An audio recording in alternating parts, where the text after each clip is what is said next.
Hey guys, welcome back to my channel.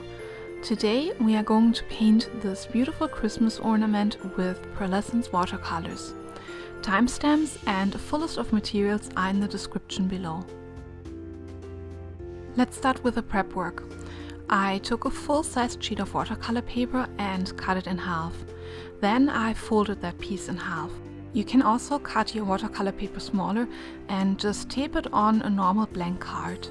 Or you can create this painting on a full sheet of paper as a gift for someone or as Christmas decoration. Before I start painting with watercolors, I grab a blank sheet of paper and a pencil, and I'm making some quick drafts on the greenery and twigs I would like to use for my Christmas ornament. I will probably not use all of them, but it just gives me an idea of the different types of items I want to paint on the Christmas ornament. I picked 4 to 6 different items from my draft, and I will be repeating them a few times each on the Christmas ornament. Each of them will be painted slightly different, so some of the twigs might turn to the left and some of them might turn to the right. The amount of berries I add to them might vary, and even other little details are different. In order to paint my first style of branch, I just paint down a straight line and then I add some leaves to it. When I'm done with that, I will be adding some berries to the side of each branch.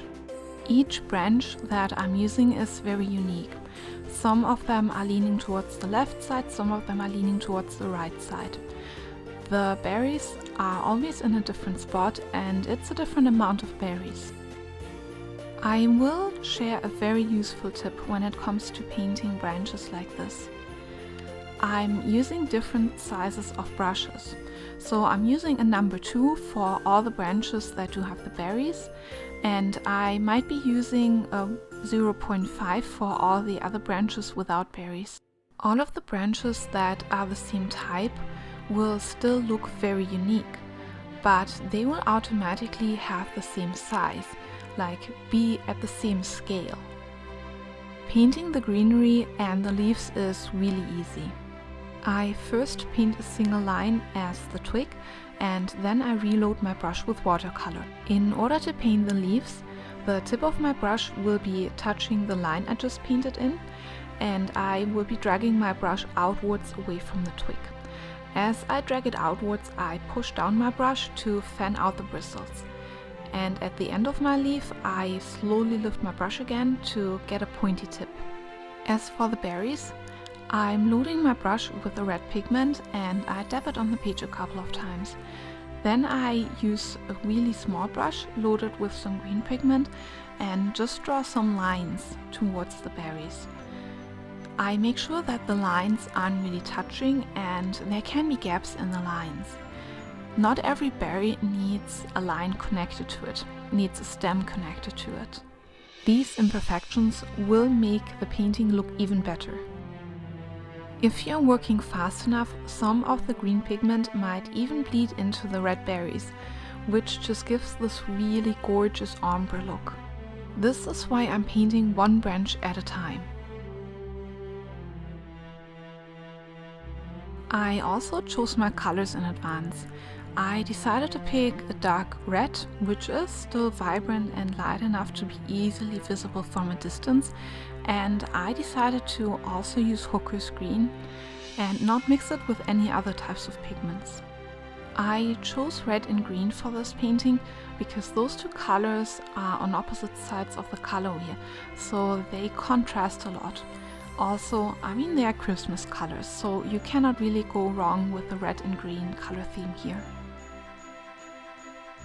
Let's paint in the hanger. I decided to go with a really solid red because I don't want this to have too many details.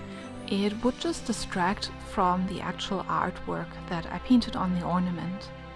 I am not leaving a gap for any parts of the bow because I will be painting them in an even darker color. And if any of the red does shine through, I will just pretend the bow is made out of a translucent material. You do not have to let this painting dry fully at this point.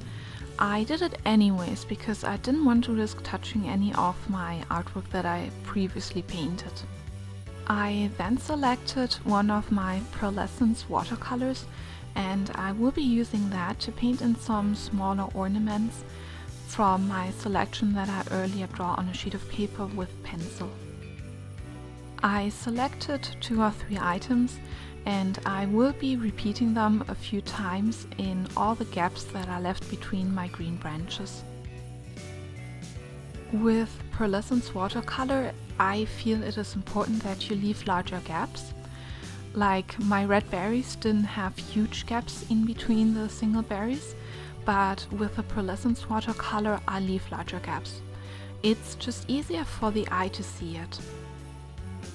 Pearlescent watercolor is so translucent that you're having a hard time seeing it, and you end up taking the card and you need to move it around and see it in different lights in order to be able to see all those little details.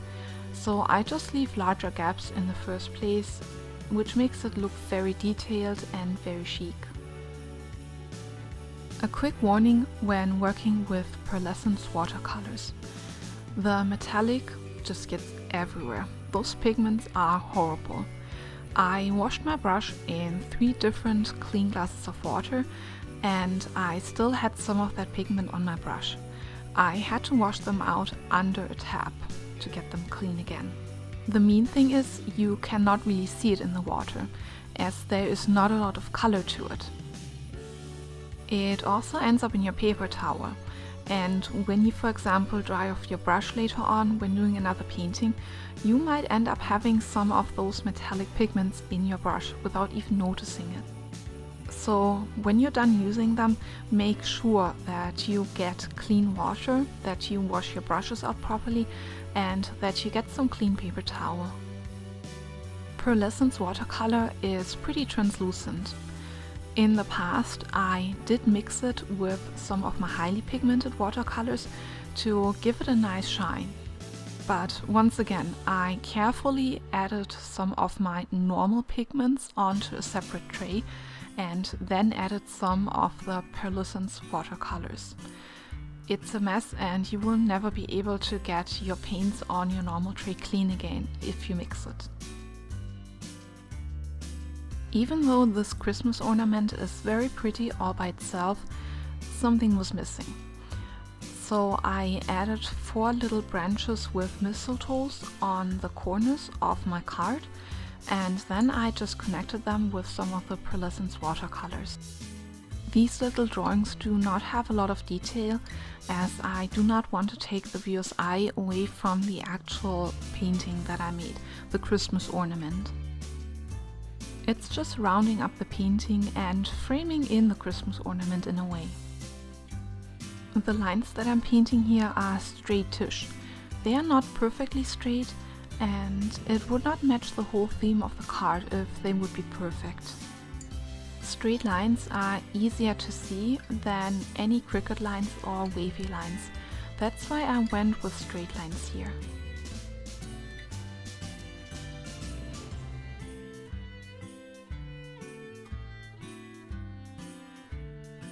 Just to give the whole painting a little more detail, I will be adding a little bit of the Pearlescent watercolors to some of the leaves. I used the green Pearlescent watercolor, and it just gives it a little more shine or a little more blink. It just ties the whole thing together even more. If you like more variation, just leave out some of the leaves when you paint in the branches, and then paint them in later with the Pearlescent watercolors instead of the normal watercolors. Let's add some more details to the Christmas ornament itself. I chose to go with the green that I used for the branches here because I do not want to introduce a whole different color, and I want this to be kind of toned back. I do not want the viewer to pay too much attention to the details that I'm adding right now. This is why I keep it really simple. In order to get the sizes right, I painted it in earlier on with a pencil.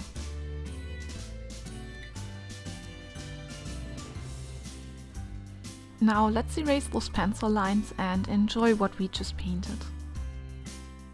Thank you so much for watching my video. I hope you liked it. Please hit the like button, subscribe to my channel, and I hope to see you soon with another video.